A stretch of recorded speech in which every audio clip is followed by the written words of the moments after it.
성민 씨는 요즘 질문하기가 두렵다. 친구들과 즐겁게 저녁을 먹던 중 성민 씨가 질문을 하자 분위기가 싸해졌다. 유림아, 너 살 좀 찐 것 같아. 요즘 운동 안 해? 얼마 전에는 테니스 동호회에서 눈치 없는 질문을 했다가 어색한 정적이 흘렀다. 여기 있는 사람들 다 수입 괜찮죠? 연봉이 얼마나 되세요? 회사에서 친해지고 싶은 동료가 있어서 질문하며 말을 걸어봤지만 대화가 겉돌면서 더 멀어지는 기분이 들었다. 피곤하신가 봐요. 일이 바빠서 잠을 못 잤더니. 저도 불면증 수준이에요. 어젠 몇 시에 잤냐면요.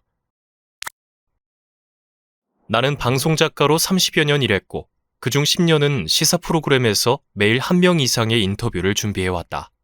이른바 질문하기 고수라 할 수 있다. 대화에서 가장 중요한 것은 질문이다.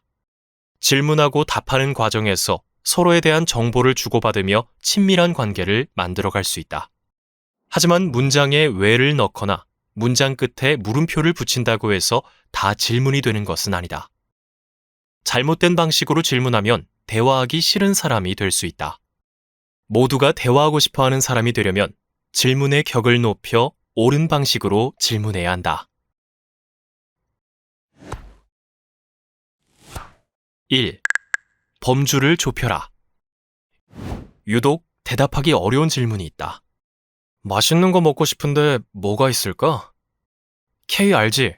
그 사람 어때? 와 같은 질문이다. 왜 이런 질문은 대답하기 어려울까? 범주가 너무 크기 때문이다. 범주는 같은 특성을 지닌 부류를 일컫는다. 범주가 큰 질문은 범위가 주어지지 않는다. 그래서 질문을 받은 사람이 어디서부터 어디까지 말해야 할지 고민하게 만든다. 또한 질문의 의도가 불명확해 어떻게 대답해야 할지 조심스럽게 만든다. 그래서 범주가 큰 질문일수록 답을 얻기 어렵다. 질문을 받은 사람이 괜한 고민하지 않고 명확하게 대답할 수 있게 하려면 범주를 좁혀 구체적으로 질문해야 한다. 예를 들어 음식이라는 범주에는 맛, 재료, 조리법 등이 있고 사람이라는 범주에는 외모, 인성, 능력 등이 있다. 이런 식으로 범주를 절반 이하로 좁혀야 한다. 맛있는 거 먹고 싶은데 뭐가 있을까? 매일 먹는 밥 말고 신선한 채소가 많이 들어간 새로운 음식을 먹고 싶은데 그런 음식으로 뭐가 있을까? K 알지? 그 사람 어때? 내가 아는 사람이 K가 있는 팀에 들어갈 것 같은데 K랑 함께 일할 때 장단점이 뭐라고 생각해? 범주를 좁혀서 물으면 질문의 의도와 범위가 분명해진다. 대화가 자연스럽게 이어지며 보다 나은 답을 얻을 수 있다. 2. 질문을 중립화하라. 왜 이것도 못해? 왜 취지가 안 해? 형식은 질문 같지만 사실은 불평이나 비난인 경우가 있다. 이런 질문은 잘못된 질문이다. 질문은 모르는 것을 알기 위해 문제를 파악해서 해결하기 위해 하는 것이다.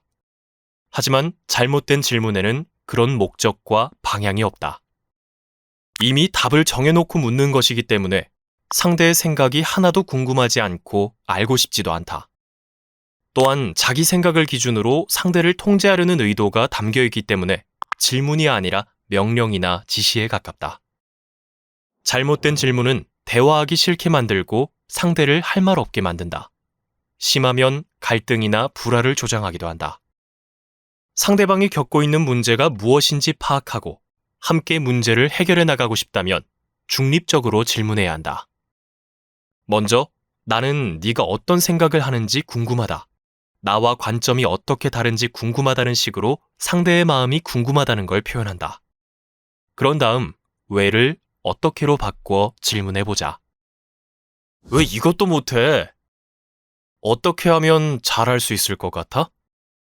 왜 취직 안 해? 취직에 대해서 너는 어떻게 생각해? 옳은 질문은 상대방의 마음을 열고 깊은 대화를 하고 싶게 만든다. 이 차이가 질문의 격을 결정한다. 3. 친해지기 싫은 사람들의 화법. 알고 지낸 지 오래되었는데 정작 서로에 대해 잘 모르는 관계가 있다면 질문을 제대로 하지 않아서일 가능성이 크다. 실제로 대화 내내 상대에게 아무 질문도 하지 않은 이들이 많다. 설령 질문을 해도 상대의 대답을 듣지 않고 자기 말만 하는 경우도 많다. 예를 들면 이런 식이다. 연휴에 뭐 하셨어요? 아, 전 도쿄에 다녀왔어요. 저도 얼마 전에 다녀왔는데 제가 초밥을 좋아해서. 이렇게 대화의 방향을 계속 자기한테 돌리면 대화는 일방적으로 흘러가게 된다. 상대에게 부정적인 인상을 주어 친해지기도 어렵다. 대화는 자기 말 플러스 자기 말이 아니라 질문 플러스 응답이다. 상대가 더 많은 이야기를 할 수 있도록 대화의 중심을 상대에게 두어야 한다. 질문으로 상대에 대한 관심을 표현해보자. 이때 평소 알고 있던 상대에 대한 정보를 포함해 구체적으로 묻는 것이 좋다. 도쿄 여행 좋으셨어요? 우동 좋아하신다면서요? 도쿄에서 드셔보셨어요?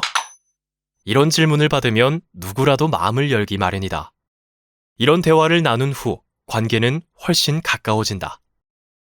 친해지고 싶은 사람에게 질문하는 것은 좋지만 지나치게 사적인 질문은 삼가야 한다. 연봉, 재산, 학벌, 과거 연애사 등이 그렇다.